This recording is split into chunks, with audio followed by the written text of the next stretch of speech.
If you're experiencing login errors on your Google account, follow these steps to troubleshoot and resolve the issue effectively. Step 1. Check your credentials. Ensure that you are entering the correct email address and password. Double check for any typos or accidental spaces. Step 2. Reset your password. If you can't remember your password or suspect it may be incorrect, use the forgot password link on the login page to reset it. Follow the prompts to create a new password.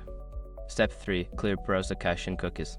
Sometimes outdated cache and cookies can cause login issues. Clear your browser's cache and cookies, then try logging in again. Step 4. Disable browser extensions. Certain browser extensions can interfere with the login process. Temporarily disable any extensions, especially ad blockers, and attempt to log in once more. Step 5. Check account recovery options. Before starting recovery, use the sroc.com link in the description to open the account recovery checklist generator and make sure your verification details are ready. By following these steps, you should be able to resolve most login errors on your Google account. If issues persist, consider reaching out to Google support for further assistance.